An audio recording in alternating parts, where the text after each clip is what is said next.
Hello and welcome back. Today, I'm delighted to be joined by David Carter, the director of Liquasil. David, hello and welcome. Hello, Peter. Thanks for inviting us today. Fantastic. So, first things first, can you give us a better introduction than I've just done about yourself? Yes, I'm a director of Liquasil and also another company called Commercial Property Surveys Limited, which is a chartered building surveying practice where we run from the same offices as Liquasil. Liquasil is a roof coatings manufacturer, so all kinds of things to do with liquid roof solutions. Fantastic. Let's elaborate on that a little bit more. Can you tell me a bit more about the organisation? Yeah, Liquasil was set up around 9 years ago. We spotted an opportunity in the market to enter the liquid roofing sector, mainly for asbestos roofs when we first started, and our vision didn't really go beyond that. We couldn't Mm. find a product on the market that had the right kind of certification, the right kind of guarantees, and all the things that we needed as building surveyors when we're specifying products. So somebody came to us with a product almost by accident through one of our websites and introduced us to a product that could coat asbestos roofs, a silicon-based product. So we had chats with this particular manufacturer and developed a system to do asbestos roofs rather than just a Okay. coating. So there's a lot more to it than just being a coating.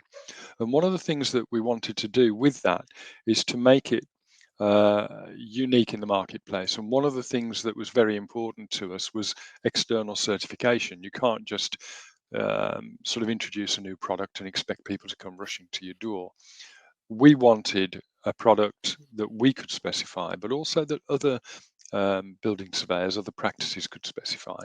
So we put a product called Asbestosil, uh, specifically for asbestos roofs, through BBA. That was our first exposure to BBA. That was some Okay. time ago now. And it took a little while to get that through. I think there was a lot of testing that was done. We actually went to the premises, saw the testing take place, organised all the testing for fire testing and all that kind of thing as well. So we had a good couple of days out. And that was when we realised the mistake. And the mistake that we made was we introduced products for other things as well, and we didn't have one all-encompassing product like some companies do, Mm.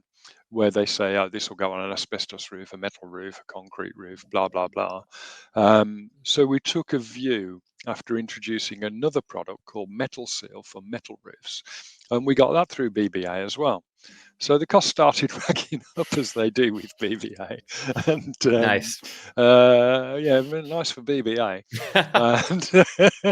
and and so then had two products that were BBA approved.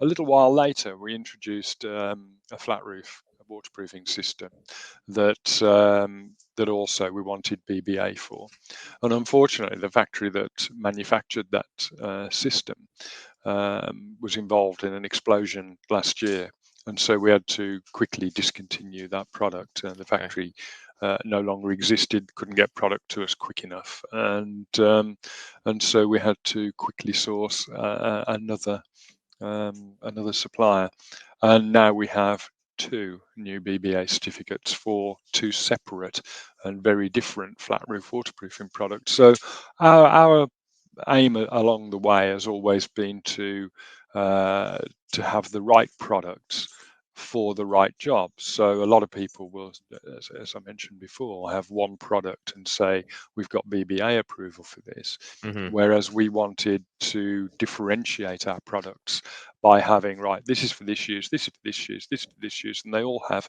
separate BBA certificates. Because in my experience as a surveyor and as a specifier, we have a team of about 8 surveyors who regularly um, specify materials on sites, and it could be Mm. anything from cladding to roof coatings or absolutely anything.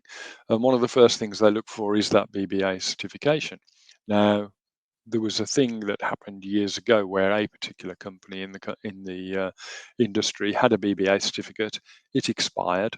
Nobody knew that it expired, but all the surveyors carried on specifying it anyway, in the mistaken belief that it was BBA approved. Mm. And it turns out, on a bit more discussion with that company, when I was involved with them, that they never actually had a BBA certificate for the purpose for which that product was now being used. It was for a different purpose altogether.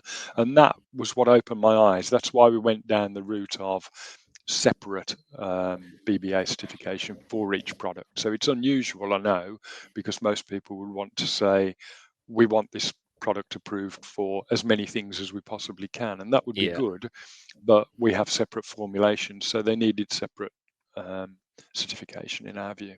Okay, fantastic. So you mentioned that you've just got 2 new agreement certificates, which is fantastic, and that you've got a few more in the bag. So could you just give me a brief rundown of the type of products that that have got that BBA agreement certification? Yeah, the first one, as I said, was the asbestos seal. That is specifically for use on asbestos roofs. So it's a protective coating for adding new life to an old asbestos roof. Second one is a metal roof coating, and that actually has 2 parts to that certification. So part 1 is for the metal roof system itself. So that's a complete metal roof refurbishment recoat, maintenance recoat system. And the second part is for a dedicated cut edge corrosion treatment. So on a metal roof, you have end laps and mid laps, and where those sheets are cut in the factory, they attract corrosion, and it causes the original factory finish to peel back and cause corrosion along the laps of the roof. So it is a treatment specifically for that. So we've got 2 certifications in one for that. So part 1 and part 2, or part A and part B, I can't remember how it's done. Then we've got a flat roof waterproofing system, which is called Liquasil dilapidations grade flat roof waterproofing. We call it DG for short. And there's no such thing as a dilapidations grade, of course. It's pretty much a marketing term. However, it's designed so that it helps dilapidation surveyors have a certified product at a more budget-friendly price, so that it would satisfy both sides of a dilapidations claim, or both surveyors in a dilapidations claim.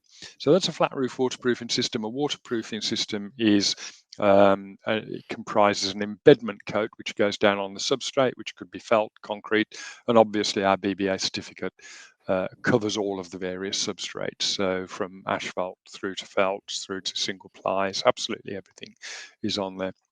So the dilapidations grade is if you like, the budget end of the market. And then for new roofs, and we're talking industrial roofs here, industrial and commercial, so we don't do domestic at all. So we're looking at larger roofs. So for the higher end ones, or on buildings where an institutional finish is required, let's say, then we have a different flat roof waterproofing system, slightly different technology, a higher level of reinforcement, longer life expectancy, and longer life tested expectancy. So whereas DG has a 25-year tested life expectancy, the Liquasil Ultra Ultra Rapid has 30 years life expectancy. So that's the difference between the 2 systems. But again, Sure. we wanted that differentiation, and we didn't want to bring what some people would call a budget product to the market. And don't get me wrong, they're still expensive because all waterproofing systems are, but it's more aimed at the refurb market rather than the institutional grade new market. So that's the difference between the 2. Sure. Excellent. So you've mentioned a few points there of the importance of getting this certification and what it offers, and why you went for the certification for the various systems and products, and not just one blanket, if you like, that covers everything. Is there anything else that springs to mind in terms of the importance to you of getting an agreement certification and what that offers?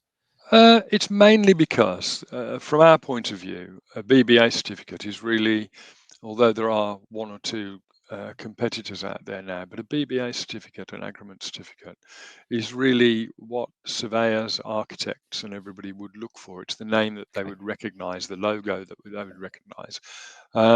What we found out in going for the Asbestos one originally was that it's a lot more than just a logo. You know, we thought you just buy these things and away you go, but it was actually a lot more involved than we ever expected, and frustrating in many respects because Hmm. of, you know, you kind of expect these things. I'm paying X amount of pounds to get this thing. I didn't realise that there were quite so many hoops to jump through, and I Yeah. guess that's a good thing in many respects, because it means that your competitors are less likely to go down the same route. So we have competitors, of course we do, and they all have agreement certificates now, whereas they didn't before. The flat roof proofing did, because that's a requirement in many respects for the LRWA, the Liquid Roofing and Waterproofing Association, of which we're members. So we needed it for that. But we also felt that for the other products, we needed it because we want to give people a sense of confidence in our products. And the BBA certification certainly does that. It's almost like doing your due diligence. It does your due diligence for you in Mm. that respect as a specifier, because at least if something goes wrong with a product, then you can say, well, what was your, as a surveyor, you can say, well, what was your reasoning for using this product? You know, well, it's had a BBA certificate, of course. So, and that's the due diligence done. You know that it's gone through a formal independent testing, and it's the independent testing that was important to us. That's great. Fantastic. So I've got to ask you, you've mentioned a few elements there in terms of working with the BBA. What Yeah. was your experience like actually putting these products through the BBA? It wasn't too bad. I think the first time we felt that every obstacle was being placed in our way, as I alluded to Sure. before. It's difficult. BBA seems to have changed over the last couple of years. There has been a positive change. It was originally so frustrating. Hmm. And, you know, along the way, we had various meetings. I made various complaints. Those were either dealt with or not, as the case may be. And we felt that at the time, crikey, you know, this is really difficult. It's almost as though nobody wants to do anything. But over the last couple of years, things have changed. BBA has become more responsive to questions, and very responsive in terms of the speed that they can now do these things. Obviously, while going through the same kind of due diligence that they normally go through, but more customer focused, it seems to me. Hmm. That's really good. Really good to know and really good to hear. Um, yeah, I think I was trying to think of a phrase that I could use to say it's this because of that, and I think the one thing that springs to mind is reassuringly frustrating. Yeah. Would be I think that's Yeah, working in on some that. respects. Yeah, Yeah, yeah. yeah, yeah, absolutely. But there's always a reason, methods behind the madness, if you like. Yeah. Okay, okay, David. Let's wrap this up with your final thoughts on what achieving a BBA agreement certification means to yourself and the business. Uh, it, it's hard to define, isn't it? That, I mean, we're very proud of our BBA approvals, and we promote them everywhere. So if ever Hmm. we're, you know, we do a lot with LinkedIn advertising and things like that. So when we used to advertise a lot in the surveying press, but that's all gone digital now, so we don't bother with that, because, you know, we're as good at digital as anybody else, so we don't need to be on other people's websites. But when we Mm. did magazine advertising, it was always pushing front and center BBA, and that was really good, because in many respects, in the industry that we're in, particularly for asbestos roof and metal roof coatings and cut edge corrosion treatment, nobody had BBA approval until we got it. Hmm. And now we've seen our competitors, of which there are quite a few now, all have to step up to the plate. So from my perspective, I think I've raised the game in the industry, and that is probably our proudest achievement. That's fantastic, David. Once again, thank you so much for joining me today. Absolute pleasure. Thank you, Peter.